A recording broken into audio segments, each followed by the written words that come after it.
Alright, today is going to be a quick video showing my X1 7 wins 1 loss Primite Odion deck. So let's just take a look.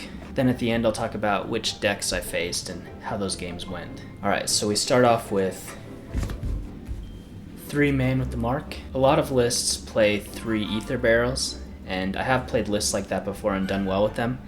I really like the Man with the Mark. It gets you into the Apophis traps and can even get you into multiple Apophis traps. So having more than one negate as opposed to just Drill Beam, I think is really good.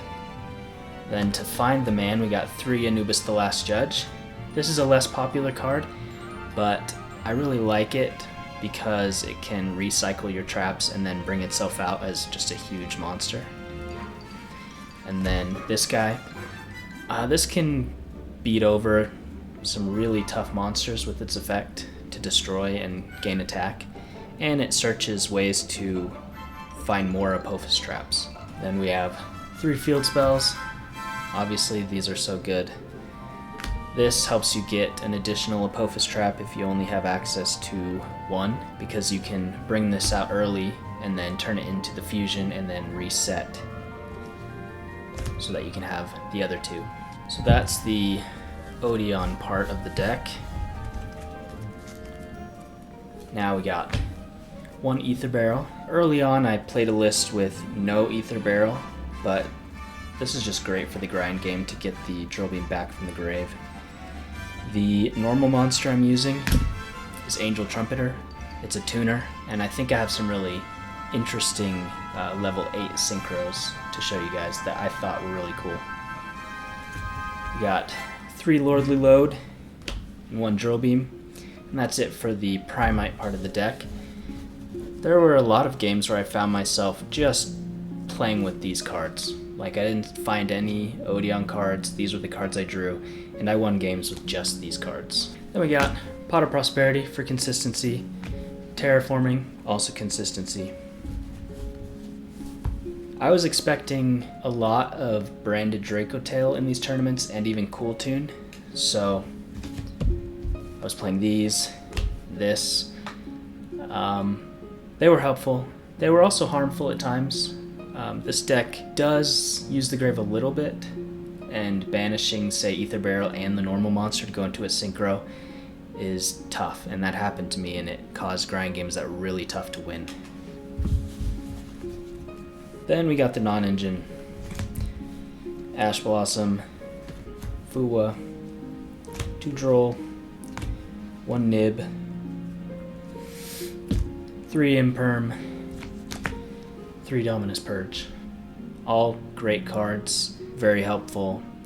I really like these 5 because they really just stop games in their tracks so that you can win a lot quicker, and then these were obviously just the next best options for this deck, and they were really helpful. A lot of non-engine, so you can stop people going second, because this deck really wants to go first, so you need cards that can go second so that you have a chance if you lose the dice roll. Now for the extra deck.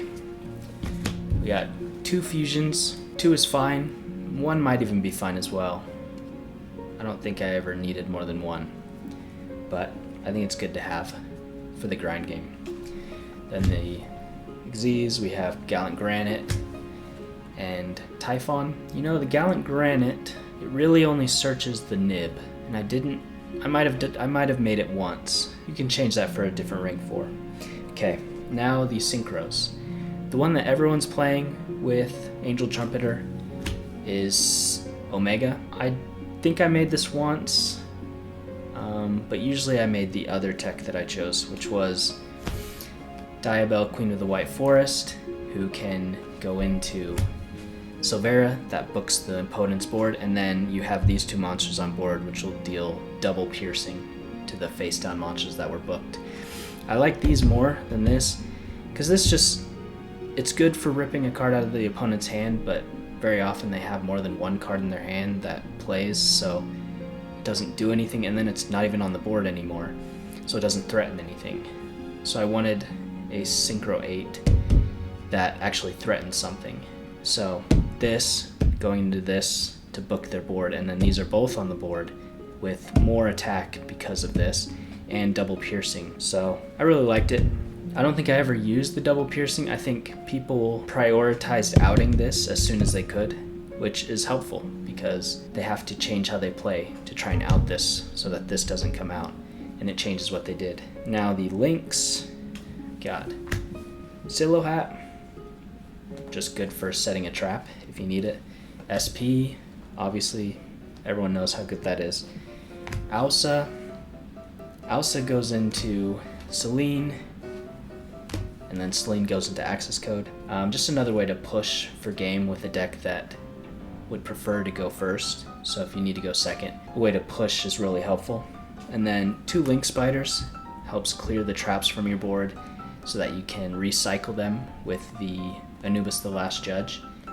And then you can bring this out and reset. So you can basically always have Apophis traps to negate.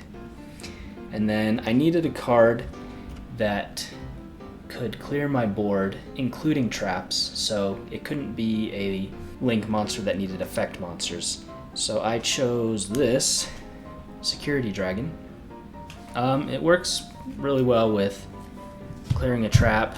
Maybe you have the Apophis, all 3 Apophis traps. You turn 1 into a Link Spider, then you make Security Dragon, and then it can just clear something from the opponent's board, and then these 2 can go into something like SP and clear more. So just board breaking potential and clearing my board so that you can reset the traps and have space for them to come out on the following turn. Okay, so now let's get into the side deck. Like I said, I was expecting Branded Dracotail and Cool Tune, so Retaliating Seas. I don't think I ever used that. I cited it a few times, but I don't think I ever saw it. Got Perulia. It's just a good generic thing to bring in for certain matchups. Another Nib for a second one, just in case I needed more Nibs. Secret Village. This came in handy one time. It was against a branded deck, and I didn't have man. I wanted man because I had this in the hand from the beginning, but I just couldn't get man. So I made an Ausa, set up the Secret Village, and they just couldn't play through that.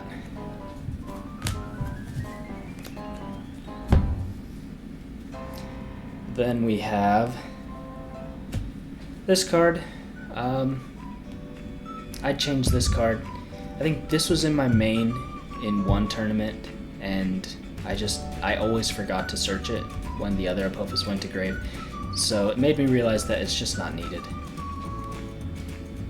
This for going first is just a really powerful counter trap, and then also this, anytime I went first I cited this in because it's just, well, let's move this up. Okay. So that was the one I was talking about that I'd change.